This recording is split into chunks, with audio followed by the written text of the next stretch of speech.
like you don't have to form an LLC, right?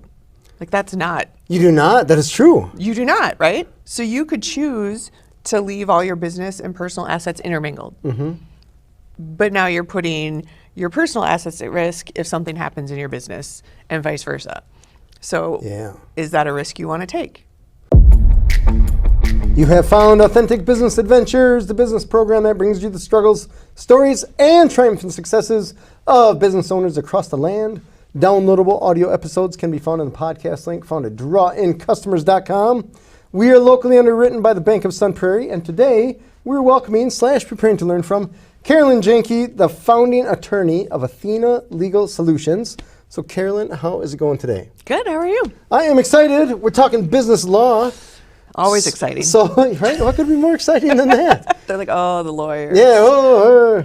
So let's just start with, what is Athena Legal Solutions? Sure. So we are a virtual law firm. So we don't have an office. But we have attorneys in Wisconsin and Illinois. And so not having one of those big fancy offices allows us to have a lower rate.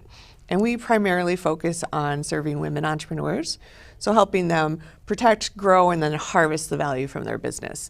So, and doing a business is hard. So having somebody who can be an advocate and a cheerleader in your corner is kind of what we're there for. All right. And tell me, how long have you had this? This is 5 years. Oh, nice. The big big hurdle. Yep. Made it to 5. Nice. So what made you decide, I got to start this law firm? I have a passel of kids. Okay. I have 4.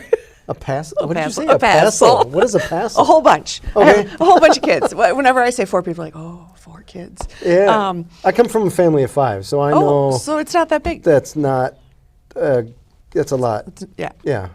So I have 4 kids, and I was working corporate and working, 80 hours a week. And I was like, my oldest is going to graduate in 5 years, and I am going to have missed it all. Oh, I'm never going to see him or them and be part of that experience. And so I had a chance to kind of go out on my own, and I was like, well, I want to do something on my own, but I don't know what. And then this kind of fell into my lap because people started calling me. They were like, hey, we heard you're not doing anything right now. Could you help us with this contract? That's funny. Could you? We heard you're bored. Yeah, with 4 kids. All right. So I was like, oh, sure, like I can help with that. And I can help you start a nonprofit.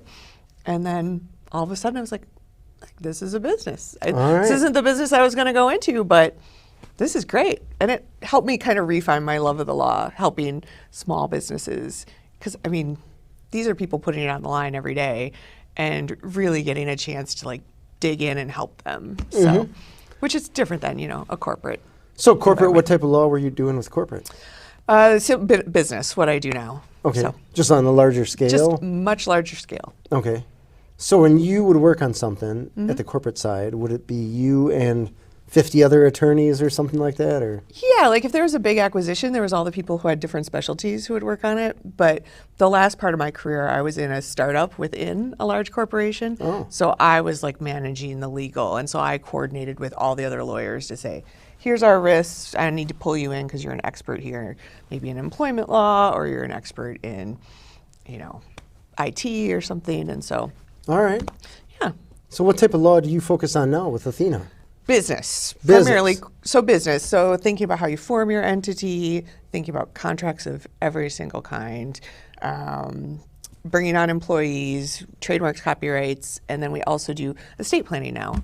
Oh, you do? Yeah, okay. To kind of do the full circle, because we kind of felt like we were leaving clients, we'd be like, oh, we can help you all the way to here, and then they had to go off. And so I can tell you, when I was chatting with my attorney, I don't know, a year or 2 ago, something like that, we're talking about this stuff and that stuff, forming LLCs, taxes, S corporation, and he kept saying, you got to talk to your accountant about that. Yep. Got to talk to this other attorney about that. Got to talk to this person about that. Like, what do you do? Coordinate. Yeah, general contractor, a very expensive general contractor. Yeah. And so I appreciate those that can do it all under the same umbrella. We don't do it all, I will say Maybe that. not, okay, We I don't don't do mean it to all. say exclusively Yeah. all, but a lot or enough where we can say when we're targeting, I remember talking to my attorney specifically, trying to think about, there's different businesses that I have going on. and trying to figure out how do I arrange those under which LLCs and then which ones are taxed as whatever, and just figuring out the best way. So that we're talking about privacy. Oh, yeah. And then what happens if I get hit by a bus? What happens if podcast explodes and we get 10 million viewers in one episode? Like certain things. And he was like, what I got from him, and I'm not saying he's wrong, because he's probably not, but I was getting a lot of the answers that were, it depends. It depends. And I'm like, I get that, but you know all that we have going on, so let's just focus on what we're talking about here instead of telling me it depends, because I can say it depends and not have to charge someone hundreds of dollars an hour. I could just as easily say I have no idea. Right. And saying it depends is kind of like the same thing in my world, but. It is, but I mean, for lawyers, it's because the fact pattern matters, right? Right. The fact pattern, I like that. The fact pattern, okay. yeah. That's probably the most legal thing you'll hear me say. The fact Oh, pattern well, matters. it's pretty cool. It's worth it. All right. Because that's what's going to drive it. The other thing I would say that drives it is your risk tolerance. Okay, tell me about that. So here's an example. Everybody calls us and says, what do I do? This happened. And I said, well, it depends because I don't know what your risk tolerance is, right? So hold on a the second, speed limit. So let me give you this. The speed limit. Yeah. Everybody knows what the speed limit is. Yep. But there's the people who go exactly the speed limit. And then there's the people Those when it's people are in the 55. way, yeah. Right. And then there's the people who go 5 over, because 5 over, no one's going to pull me over. And then there's like 10 I feel good about, and then there's like 7 because I'm in between 5 and 10. And then the people who follow the fastest car on the highway because they're going to get caught. Well, you know the law is 55, but you've chosen to manage how you behave based on your risk tolerance. Okay. So your lawyer needs to understand how much risk you want to take. What I might tell you in a given situation might be different from a different person because they're super conservative. I'm guessing you're not, since you said the people going the speed limit are safe bet in the way. Safe bet. So that's why it often depends, is because it's not just about what the law says. It's about how much risk do you want to take. Okay. So when I think of something like speeding as an example, most people, if the world is moving correctly in my world, are speeding because we have to keep commerce going to make the money to pay the taxes kind of thing. So but there's other things where I feel like if you get caught doing that, you're going to go to jail for 100 years or something like that. Where I'm like, if you get caught speeding, you're not going to jail for 100 years. But I bet if you did, if they changed it so when you got caught speeding, you go to jail for 100 years, I'd probably drive slower. Right. Or at least without a license plate. Something like that. Yeah. Someone's going to wear the orange jumpsuit. Yeah. That's how we talk about it. So in the business side, I think like if I form this LLC or I do this other thing, like what are the risks? We're speeding, you know, like, hey, you get pulled over, you get a ticket, insurance goes up, you have to talk to people, your wife is going to complain, so blah, blah, blah. Here's, like, you don't have to form an LLC, right? Like, that's not. You do not? That is true. You do not, right? So you could choose to leave all your business and personal assets intermingled. But now you're putting your personal assets at risk if something happens in your business and vice versa. So is that a risk you want to take? So that, you know, it's so interesting you say that, right? So my sister had a yoga Pilates studio in a loft above her garage. And she had it there, I don't know, let's call it 10 years. I don't know how long it was. But she lives in a cul-de-sac, and neighbors started complaining because there were so many people coming and going. Even though I think she said there's 6 people in a class. So there's 6 cars coming and going for every class, 3 classes a day, so 18, 20 cars, whatever. And some nosy neighbors like, quiet neighborhood, what are you doing with all these cars? Anyways, so the city comes along and says, hey, funny story, you can't have your business anymore. Here, you got to go commercial, whatever. So she reaches out to me and she's like, hey, James, what would you recommend? Like, do we close up shop or do we stick our neck out and turn this kind of hobby into a real business? I asked her about LLC and she's like, LL what? And I'm like, wait a second though, but you have people coming on your property. You're living in Wisconsin, so there's ice and snow, there's stairs involved, and then it's a physical activity, right? Yoga, Pilates, whatever. Waivers, things like that. All these things. Now I was like, whoa. You got to get some of that stuff in place before you go further into the risk pool. Right. And so it's interesting. From that, I ended up making a checklist for every small business. Certainly not everything, but a good start. Having an LLC and all that kind of stuff. But yeah, I don't even know how I learned about LLCs, but I was like, wait, you don't have an LLC? Yeah, well, I often hear people, well, people tell me I should do this, or people tell me I should do that. There's a lot of online lawyering that happens Oh my gosh, in different yes. Facebook groups Yeah. and things like that. Like, everybody says I have to do an S corp. Oh, Okay, don't do an S corp. right away. File as an LLC. It's a taxation status. Don't be a corporation unless you need to. And that's a discussion you have with your accountant, because Fair. everybody's financial picture is different, right? You know, I have a husband with a W-2, so how we file our taxes is going to be very different than someone who might be a single family, right? Or you have multiple W-2 jobs, right? All of that needs to be taken into consideration before you decide how you want to be taxed. And that is not something that just somebody on the internet can tell you. No. It's interesting how we rely on the internet for information, and it's almost becoming exclusive. Oh, well, yeah, because if you have to talk to somebody, it's Oh, yeah, to a fault, right? no one wants to talk to anybody. No, we'll trust reviews from people we've never met before we actually trust a person that has a business in this industry that's been referred to us by someone. Yes. Oh, you're not the internet?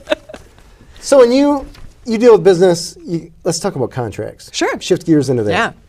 You're talking leases. Oh, yeah. You're talking waivers Oh, yeah. that you mentioned. Tell me what other contracts. Vendor contracts, like as you bring on independent contractors for your business, or Okay. if you're just hiring vendors. If you're manufacturing, you'd have contracts, or terms and conditions and different things. Your client contracts, if you're a service provider. Tell me, terms and conditions is a great thing. All right. Because we, with Calls on Call, we have terms and conditions on our website, including stuff that's essentially saying, like, as an example, we have one thing that says, we'll return your stuff. Okay. So if you gave us documentation or paperwork or something like that that we need to do our job for you, when you leave, we give it back to you. Okay. So it's just illustrating ownership. Yep. For some reason, we felt compelled to put that in the terms.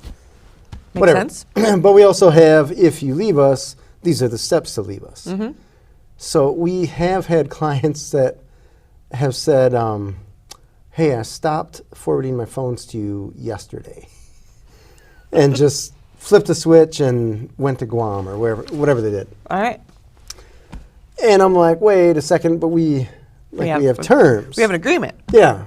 So, and we have that agreement as well saying that we can't just shut them off, right? Even right. if we hate them. Rarely, but every once in a while, right? Clients can be clients. There's always a bad client. Yeah. We have it set up that says that we'll give them 30 days notice if we got to let them go as a client. Right.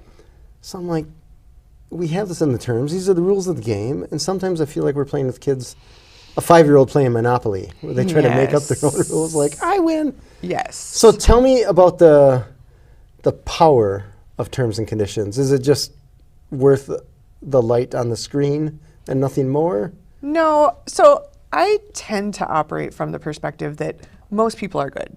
That's not how a lot of lawyers operate. You know, it's my job to think of all the bad scenarios, but in general, if you tell somebody this is how it's going to be, they're more inclined to follow that.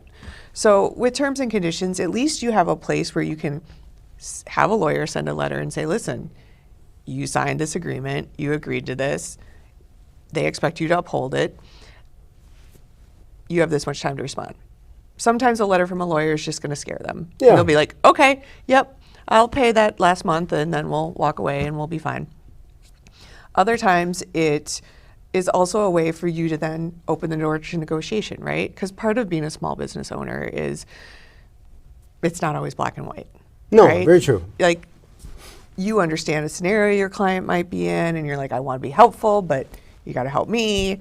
And so it's like, hey, maybe if you pay this, we'll just walk away and you know, we're gonna both say nobody did anything wrong. We can't come back on each other. We'll release each other from liability. And then you go from there. And so that, it opens the door for that as well. It is worth something because if you have to go to court or even small claims court, you have it. Without it, you have nothing. Right, we just have what we felt we should have had. Yeah, right. So, but the thing is that most small business owners don't want to take somebody to court unless they're selling pretty high ticket items where it's worth it. And even then, you're probably going to end up in small claims court. And so you have to go through that process. It's more of that, at least you have a leg to stand on if you choose to go down that path. And when you remind people, oh, you signed this, you have an obligation, they're more likely to do what they're supposed to. Gotcha. You remind me of the story, we had a IT company as a client, and they ended up taking one of our receptionists. Oh. Yeah, and we had this little blurb in the terms saying, hey, you can't do that. You can't. Non-solicitation. Non-solicitation. And he's like, oh, James, that is a great thing that you have in the terms. However, we're not going to follow that. But this is where it gets funny. We actually have that for our end, for our IT people, because they were an outsourced IT firm. Okay. So our lawyer had this thing, and he forwarded it to me, and he's like, you're welcome to use that as well. And it was way more in-depth. I was like, I don't even know what to do with this. Was it basically that I don't have to follow your non-solicitation? That's basically what it was. But what he had, to your point, was we didn't have, I don't know if punishment or a consequence is the right nomenclature there.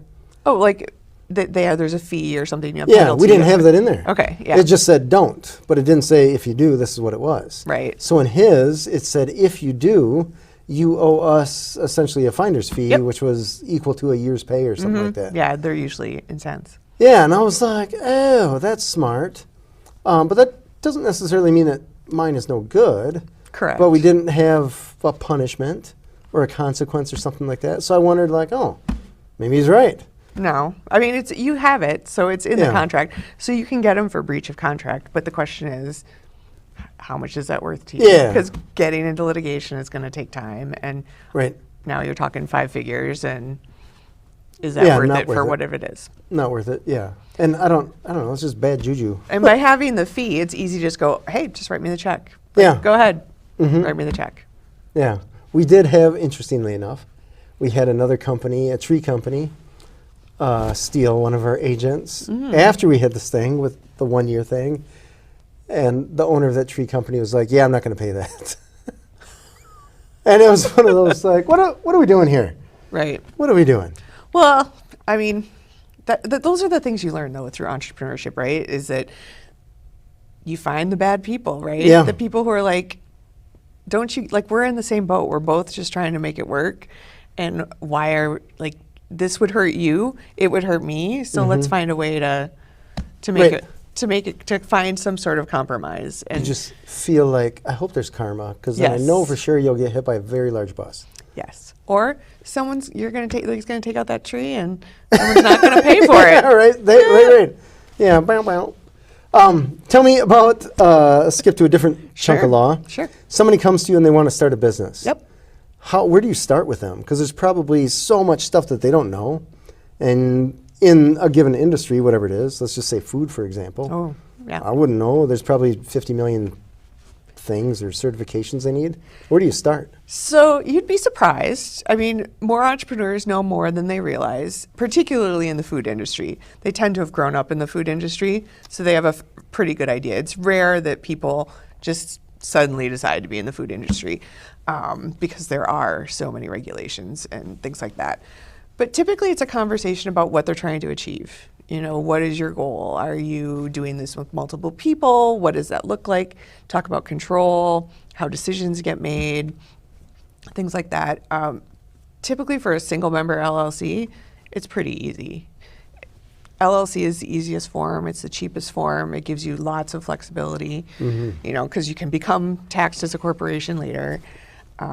So we almost always start there. And typically we're working with business owners who, you know, they just want a solid foundation and they don't know what they know. And so if you're like a service-based business, not food, because that's unique, but like you're a coach or, you know, you're a consultant, your client contract is like the next riskiest thing that you have. And so that's where we would talk. We would talk about what's your next riskiest type of activity that you're going to be doing as a business owner. And then like, are you trying to branch out? Like if you were a product business, right? Do you need a trademark? Do you need to think about that? So depending on what their business is, we'd talk about where the biggest risk lies and then thinking about what they could afford to do to, you know, as they started to bite them off. Nice. Yeah. Tell me, let's perfect segue here to copyrights and trademarks. Yeah. I remember going down the road when I was looking to sell my first business. I thought it'd be super sweet if I had trademarks and copyrights and all this kind of stuff. And logo and just stuff. Mm-hmm.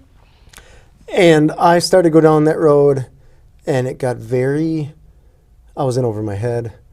I spent a little bit on attorneys. Mm-hmm. By a little, I think it was a couple grand, whatever, and I didn't get anything out of it because the trademark wasn't available. No, they kept coming back saying, "Hey, you need to do this." I forget. Oh my gosh, this was years ago. It was logo that I was trying to register, the trademark, and I think they wanted a description of what the logo represented. Mm-hmm. And I gave them that description, and it came back as like not clear enough or something like that. And it was one of those, like, you got so much stuff going on with your business, you're like, what am I doing? Is there value in this? So just tell me a story about that. Yeah, so it depends. I know you don't want to hear it. I would say there's a difference between a design mark, which is your logo, and your word mark, right? So if you get your word mark, and this is what we always tell people, if you only have money for one, start with the word mark. So word mark, in the case of this podcast, would be Authentic Business Adventures. Yes. Yeah. Got it. Okay. Versus like the little picture, Yeah, right? yeah. That would be your logo. All right. So if you protect the word, anytime you use the word in relation to the services you provide that you've filed, it's protected. It doesn't matter what it looks like. Oh, so you're kind of covering the logo as well. Yes. Presuming the logo has words and stuff Right. like it's not the swoosh or whatever. Right. Now say like, your Facebook or somebody, right, where you care, or your X, where you care that it has to be that specific looking X, your icon, things like that. Then you want to trademark that because you literally don't want anybody else to use that exact design. Or like Tiffany's Robin Eggs Blue, like that's a trademark. All right. Nobody in jewelry can use that color. Really? You Because- can trademark a color? Yes. The Al Johnson's, the restaurant in Door County Mm-hmm. that has the goats on the roof, that is a trademark. So The it's called goats on the trade roof dress. is? Yes. So having a restaurant with goats on the roof is something that they have ownership over. Wow. All right. So let's take that as an example. Yeah. Because holy cow. So goats on the roof was is that a Scandinavian thing or something like that? It sounds Swedish, yeah. So if somebody were to start a restaurant, let's say in California, Mm-hmm. and they have goats on the roof, Mm-hmm. this place out of Door County could send a cease and desist letter Absolutely. for something that vague? Yeah. As long as they were a restaurant, like whatever it's tied to in the goods and services. Yeah. If it's the same, yeah. In fact, they have an obligation to do that, or they could lose their trademark. Oh, so if they don't send the cease and desist, then they're essentially allowing it. Yeah. So say it turns out there's 20 of those restaurants out there and one of them wants to file for the same trademark. Yeah. If it can get proved that Al Johnson wasn't, defending their trademark, they could actually lose it, and then that other company could file and get one. Interesting. So tell me about the limitations here. I didn't know you could do colors. I certainly didn't know you could trademark goats on the roof. So tell me what are the limitations for what people can trademark? So it depends, like you can't trademark like the name of a book. Okay. Like that's more of a copyright because it's a point in time, it's a thing, right? But anything that kind of symbolizes the source of a goods or a service. So, you can trademark related to clothing, you can trademark the jingle, the little, like Nationwide is on your side, that the jingle that I'm not going to hum. Yeah. That is trademarked. Really? Yeah. Okay. So anything that when you hear it or see it, it symbolizes this company because you've done enough work for that. Yeah. You can get a trademark Interesting. Okay. as long as somebody else doesn't have a trademark in it. And how big of a deal is it to get a trademark on something? So it's a very big deal because basically it means you have use of it over the entire country. Okay. When I say big deal, I guess how big of a deal is it to achieve that, to get to it? It takes a long time. Okay. So ever since COVID, it used to be in 3 months you'd get feedback and you could have it in under a year. Now it's like 12 to 18 months to get a trademark. Wow. Because they don't even look at it for 6 months. So basically it comes into the queue and it takes 6 months before an attorney at the USPTO will even look at it. And is that because they're down people, they're just lazy, or they... I'm guessing it has to do with downsizing, since a lot of it had to do with COVID, and there was probably a significant uptick in registrations as people stayed home and were like, I should file for these things. Oh, interesting. I got nothing but time. All right. Yeah. So it takes about that long. They're increasing their fees starting next year, and so they're adding a whole bunch of extra fees. And Naturally, yeah. And I would have actually said that they were already a place that kind of nickel and dime you every time you want to make a change. I agree. And now they're going to do that even more. Oh, okay. They've created all sorts of new fees for every time you want to make a change. Interesting. Yeah. So I would say it's gotten even more expensive to try and do by yourself than it used to be, because it was okay to make a mistake because you just kind of had to, here, I'll change it. And now there's going to be fees associated with everything. Yeah, I'm trying to think. When I did it, I started off on my own, and then the first response I got, I'm like, nope. Which is really long and scary. I'm like, I don't know what language this is, but I feel like it's borderline English. No. Yeah. And then, yeah. Yeah, Oh. we'll have people come who've tried to do it themselves, and oftentimes we have to completely start over. Okay. Because the cost of doing all the amendments to like make it work isn't worth it. Like, you're just better off starting from scratch. It's funny. I felt like I was talking to a 5-year-old and trying to explain to them a calculator. Where just like where their brain is, they don't quite understand it. It's a very unique language. And so when they would come back with a response, and they say, like, for you to respond back, whatever, I forget what the price was, but I'm like, you came at me with some red marks here that make no sense at all. Yep. And yeah, so I was just poof, And it's so out of my element. It's so subjective too, because what one, examiner will say, it might not be what the other examiner would say. And so it's just kind of the luck of the draw of who you get. Some of them have very specific ways they like things written.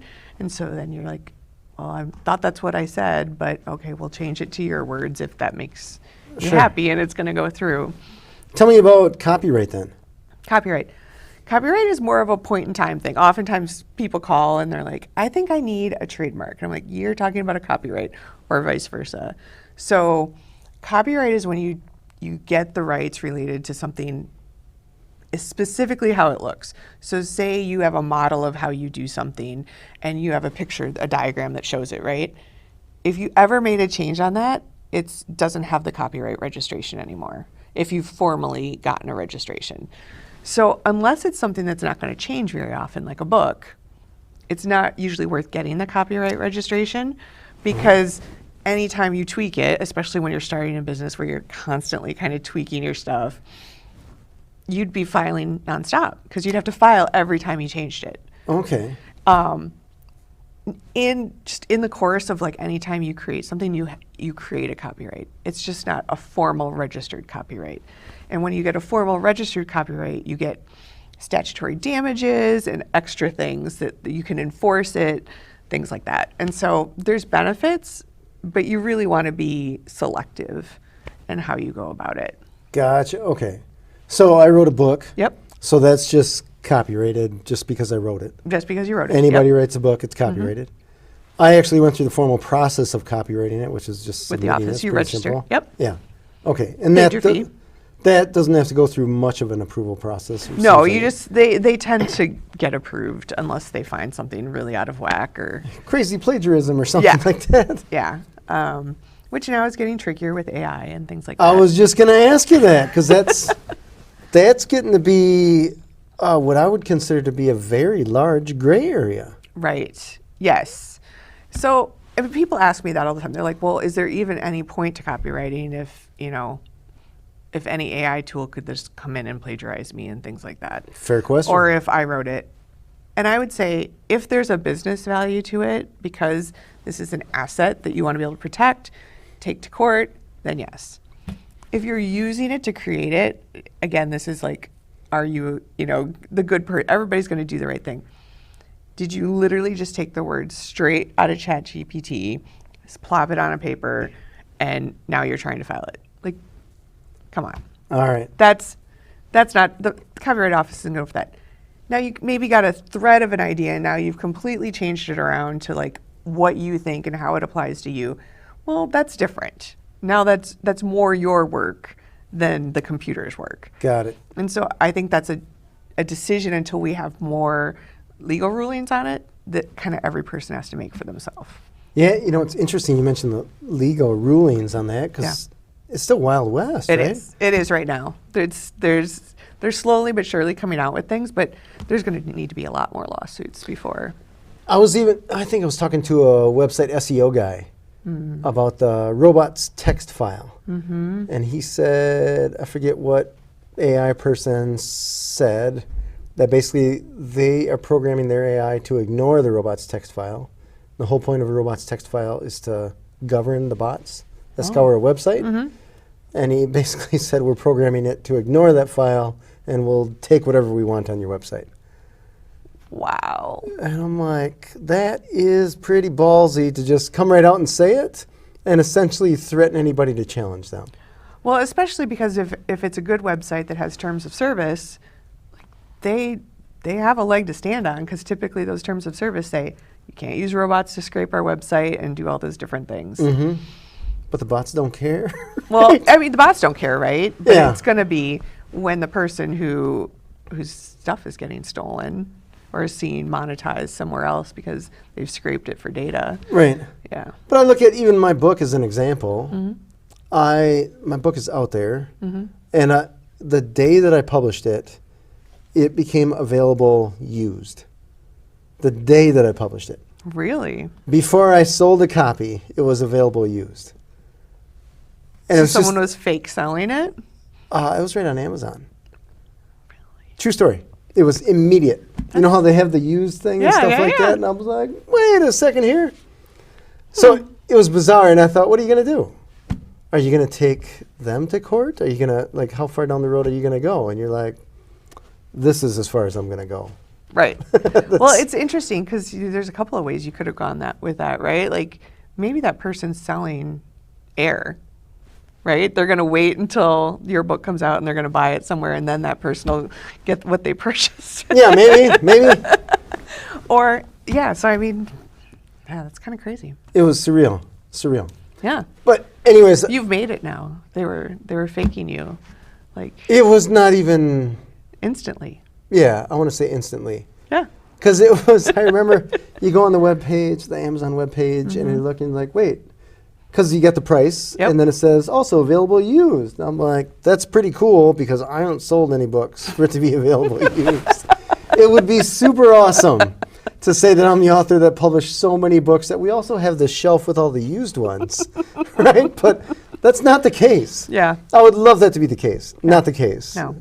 But I can imagine if I was a person where that was my livelihood. Oh, yeah. I'm making a living as an author, and I can see the shady stuff going on. Like, you're stealing. Right. Oh, absolutely. And that's when you have to decide, is it worth the money to Yeah, go you're get a not living? stealing pennies. You're Right. stealing dollars, many Yeah. dollars. Yeah. So Yeah. for me, I'm like, hey, you're stealing pennies, and it's not worth Right. whatever. The book is out there to help you if you really need it for free. Rock and roll, man. But yeah, if I was making a living Yeah. from that thing, Well, and, different game. Yeah, and and people who are making a living from that are working with a lot of lawyers, right? And they're Mm-hmm. literary agents to make sure, and there's people who are monitoring that and things like that. Yeah, it's surreal. When Those I are think- some of the dangers of self-publishing and doing different things that, Yeah, I could see even with AI if I had, so I don't write fiction, but if I did, and I had this 3-part series or 5-part series, and then someone's like, hey, AI, come up with part 6, and it pumps out a part 6, and then the author doesn't get compensated, even though the AI had to grab that stuff from the first 5. It just seems weird. I'm sure there will be Oof. lawsuits about that. But there's also, there's a million fanfic sites, you think about with books where people are, writing books that are based off of True. a million True. books that they've read, or, the Star Wars trilogy, or, Star Wars 9 Yeah, whatever it is. A lot universe. of them. Since Disney bought them, it's the 50 of them, whatever. Yeah. So, Yeah, it's interesting because that's a very interesting point, right? Because everything that we write is based on our experience with other people's writing and stuff like that. So maybe there's got to be a patient zero somewhere where Right. this all started. right? And there's always a fine line, right? And it has to be worth your trouble. Mm-hmm. You know. Yeah, very true. Very true. Tell me about marketing. You got a law firm that can help businesses. Yeah. How do you get the word out there to other businesses so that they know that you exist? Besides Awesome Podcast. Besides Awesome Podcast, which was clearly going to be my number one way of Yeah, right? Here we are. Referral is actually my number one source. Really? Okay. Yeah, of clients. And Google is number two, All right. interestingly. Yeah. I think like accountants and things like that, doctors, people want someone that has been personally referred to them by somebody. You're more likely to trust them, feel confident in them. And so a lot of it is just doing that networking, getting out there, meeting people. We were talking, the Madison area is a small community. It is. Like once you kind of get known, and after 5 years, I've made a lot of connections. And so Yeah. This town gets very small when you look at that pool of people that are in business, looking to grow, meet other people in that realm. Mm-hmm.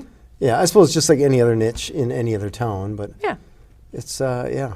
Yeah, and so I would say that's the big way that I've gone about it since day one. Has always been through referral, and then learned about Google's, and I have an SEO person who helps to make sure that I'm out there and doing the Google local ads. For us, that's a big deal because you can get, what are they called, verified through Google, which not all businesses can. And so that helps add a little more expertise. So you're doing some paid search? A little bit. Okay. Not as much anymore. Okay. Because referral has gotten to be just the main source of how we do it. But we have a few other, there's websites where people can say, I have this legal issue. Can you help me? And it gets sent out. And so we get some of those. Oh, that's cool. Yeah. All right. Tell me about, do you have employees? I do. I do. I have an attorney in Appleton and I have an attorney in Illinois. Okay. And then I have an admin from Sun Prairie. Nice.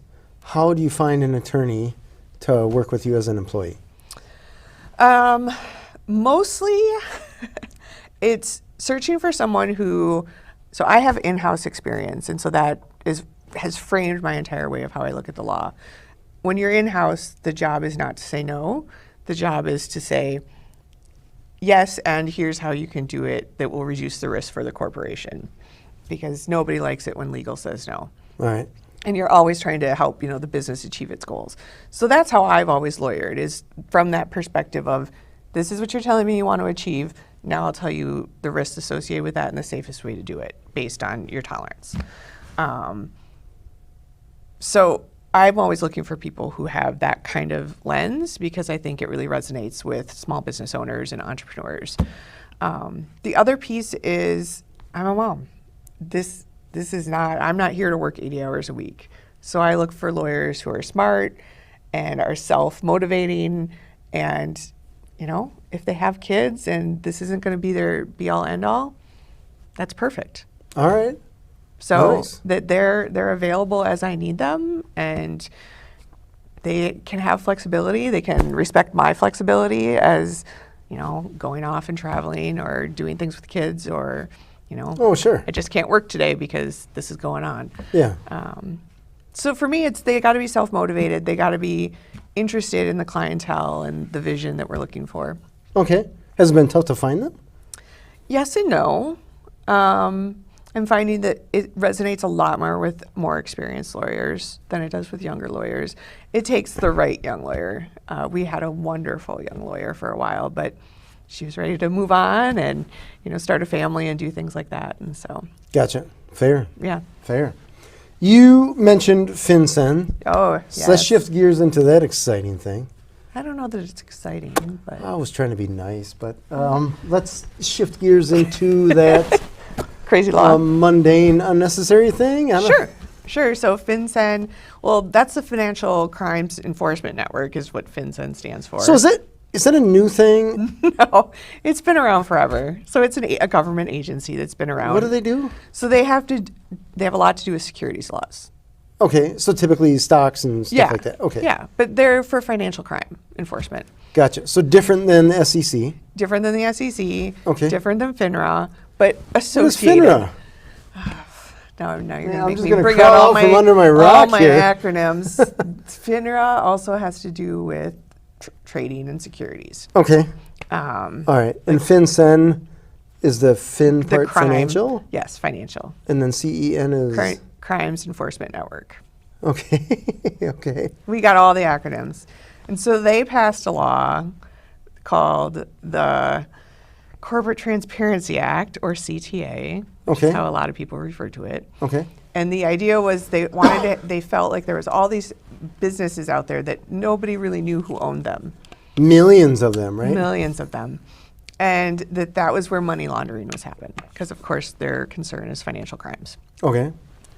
So they decided that everybody would have to register who the owners were and like prove ownership. So you have to submit a copy of your passport or your driver's license, so that they know that you're who you say you are. And that way they know at any time ownership of your business changes, you have to update them and let them know, and that this will help crack down on money laundering. So they created another acronym for you. Oh no. The Beneficial Owner Information Report, which is the BOI. Okay. And so that's the report that you have to file. And now almost all businesses, LLCs for sure, if you have less than 20 employees, you have to file this report, and you have to do it before the end of the year. Now new entities, starting this year, you have 90 days to file from when you formed. Okay. Or they have fines of $500 a day up to $10,000 and potential criminal penalties. So I have heard of this. Okay. I've heard of it through people like you, the smart people that are in the world. I have not heard it from anyone government-y. Nope. No letter, no public service announcement, no email, Nope. no thing on my tax thing that said, hey, by the way, this is also something you need to know. No, like zero official channels. Yeah. So is that just the way it is, or am I just under a rock and for some reason they haven't been able to find me? There was actually a lot more talk about it when they introduced the law several years ago, because this took a long time to actually even get passed and then put into action, because they weren't sure how they were going to do it. And so there was a lot of talk back then, and then once it happened, it was kind of like, I mean, there's been a few lawsuits related to why LLCs should have to do it. Oh, trying to defend this crazy law? No, to get it knocked down. Okay. They haven't really gone anywhere, or they've only been effective for like a very small, like the plaintiffs in that situation. So it hasn't. I had heard something about Arizona. I don't know if it was a place in Arizona or Texas. Okay. I feel like, or maybe it was Arkansas. That's on hold or something like that? Just for those plaintiffs. Yeah, okay. So yeah, so other than, I mean, it's a filing you need to do. It's a free filing. Everybody's charging for it, because obviously it takes our time if we're doing it for you. But you can just do it for free online. And I've done a couple. And I've encouraged everyone to do it, because the last thing you want is to January 1 end up with, $500 in penalties every day. Yeah, the form, to me, it was one of the most archaic websites I've ever seen. Yes. The PDF, I'm like, did a 10th grader put this together? What is this? Yes. This is garbage. Yes. It was one of those where you fill out the form and it's like, not accepted. And I'm like, great, what did I do wrong? And then it doesn't tell you. And I'm like, what is this? Well, even better, you can't even see if you've done the filing. So we've talked to people and they're like, can you check to see if I did it? I'm like, no. I wanted to know, yes. There's no repository. Yes. Yesterday I went to look to see, because I don't remember. I got a few LLCs that I knew I did it for some, but I didn't remember which ones. Yeah. But this is, come on. Right. And so the best way you can find out is to refile, and they'll tell you that it's a duplicate. And so then you're safe. But yeah, I mean, it's crazy. I hope that come January, they'll just be like, we're not going to do any punishments. But I mean, this could kill a lot of small businesses. Yeah, I'm trying to think, like, what's the goal? Is the goal really to catch money launderers or something like that? If you need bad guys to say, hey, I'm a bad guy, for you to do your job. They're not going to. We just want to know if you're a bank robber. Just fill out this form fill it out. And let us know. Give us your ID. Tell us where you live. Oh, my God. Yeah. So, yeah, and if you even dissolved your LLC, because I know a lot of people dissolved the LLCs this year so that they wouldn't have to file. Okay. If it was in existence even for a day in 2024, you have to file, even if you've shut it down. What? Really? Mm-hmm. Well, that's bizarre. Yeah. Huh. Okay. Yeah, I just learned that recently because I was telling people, go ahead and shut them down. And they came out with some clarifications and... So I don't know how many small businesses or how many LLCs are in the U.S., but if we were to speculate, are we talking 100 million? Easily. 50 million, something like that? I mean, there's a few 100,000 just in Wisconsin. Oh, wow. Okay. So millions. Yeah. So is there some person sitting at a desk with a stamp that's just like, open this PDF? Yeah, I don't know how they're going to figure out unless they do something through like taxes, like when you submit your taxes, that they're going to check that way. And but then let's be honest, if you were money laundering, you weren't filling out your taxes anyway. Like, I don't know, money laundering thing to me is like, wait, what? Because when I fill out this form, you essentially say name, address, phone number, all that stuff, but that's really all you're giving. For me, it seemed like information that they should already have. But you also have to give the name of your business. Yeah. And it creates an ID on your business, which they already have through But an EIN. we created the ID with the state and the EIN. Yeah. They already have that. Yeah. But you have to do it for every single entity you own. Right. But it's not like I just called my grandma up and said, hey, Grandma, I need an LLC. Like, I had to go through an official government thing. Yeah. That's so bizarre. It makes no sense to me, but... All right. I'm glad I'm not alone. No, everybody I know has talked about how it doesn't make any sense. But in the reign of like, I want to make sure that we're keep taking care of small business owners, like you need to know this and you need to do it. Yeah, I get there's rules of the game, follow the rules of the game, get it. But sometimes you're just like, what? Right. Oh yeah, and I guess you could take that approach with this if you're following the fastest car on the highway, but. Well, this particular thing, you look at the volume of fines, and I'm like, if you, let's just say, conservatively, I believe, 25% of LLCs don't do this. Oh, easily. And you're really going to pump out all these fines? Like, that's going to be more than GDP. Right? Like, that's not even realistic. And it's money that they don't have. It's like, what is it? Russia fined somebody or some company like $50 gazillion or something like that recently. I forget what it was, but it was some like, you owe us $75 billion jillion. Like, I'll write you a check. Right? It's just a rather weird... owe it to you than cheat you out of it. Yeah. Oh, that's perfect. I love that. That is awesome.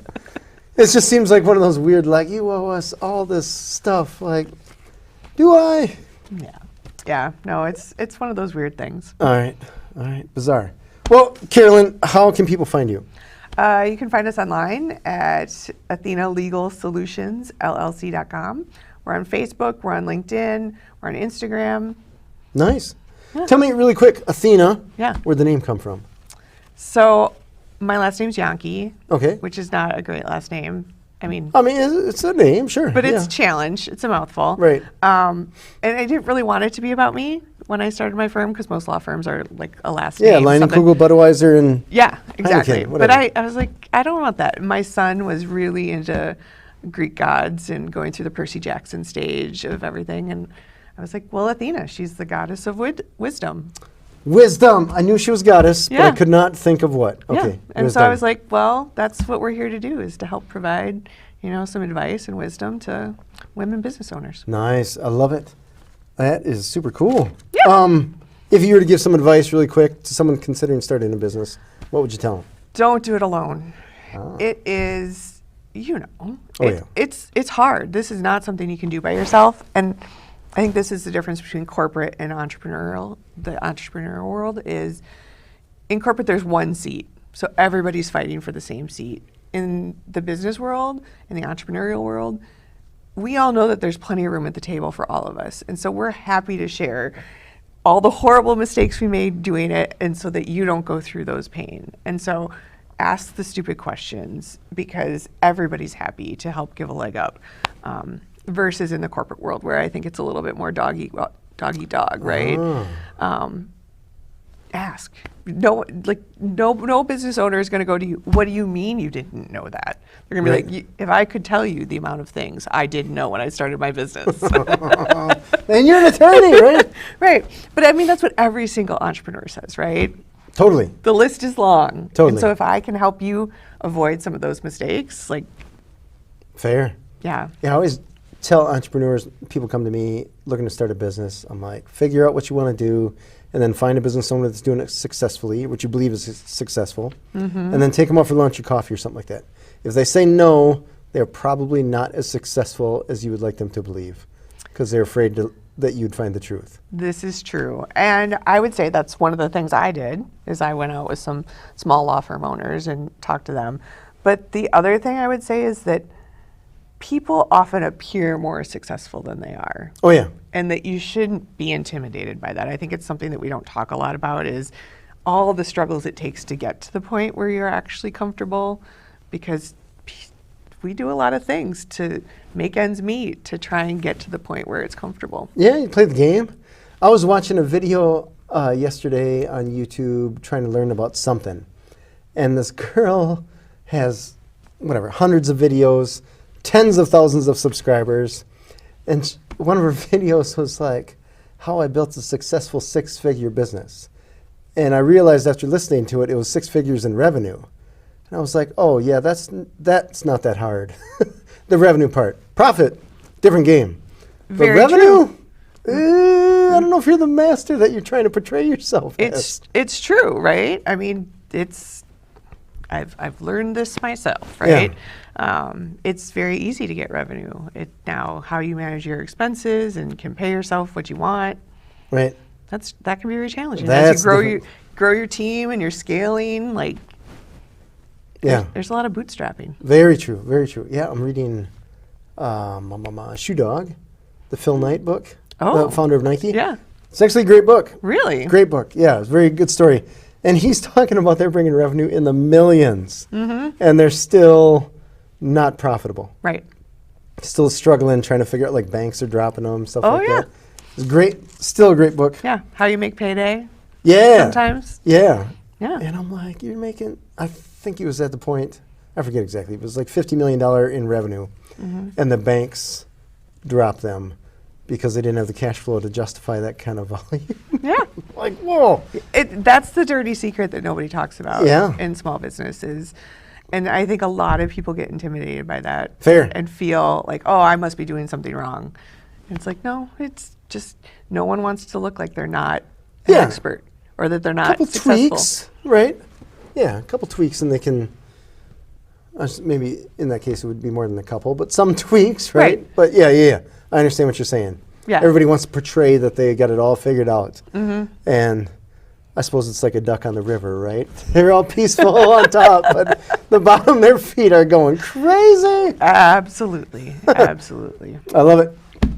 This has been Authentic Business Adventures, the business program that brings you the struggle stories and triumphant successes of business owners across the land.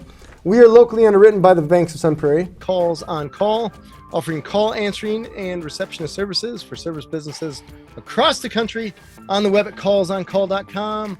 And of course, the Bold Business Book, a book of the entrepreneur in all of us, available wherever fine books are sold. If you're listening or watching this on the web, if you could do us a huge favor, give it the big old thumbs up, subscribe, and of course, share it with your entrepreneurial friends, especially those that may be starting a business or just need some legal help, which sooner or later in business you're probably going to. Love it or hate it. We'd like to thank you, our wonderful listeners, as well as our guest, Carolyn Jahnke. Did I say that right? No, Jahnke. Jahnke. See, this is Oh why my I didn't name my gosh. firm. Carolyn Jahnke. That's Jahnke with a J. Founding attorney of Athena Legal Solutions. Carolyn, how can they find you again? www.athenaLegalSolutionsLLC.com. Awesome. Past episodes can be found morning, noon, and night at the podcast link found at drawincustomers.com. Thank you for joining us. We will see you next week. I want you to stay awesome. And if you do nothing else, enjoy your business.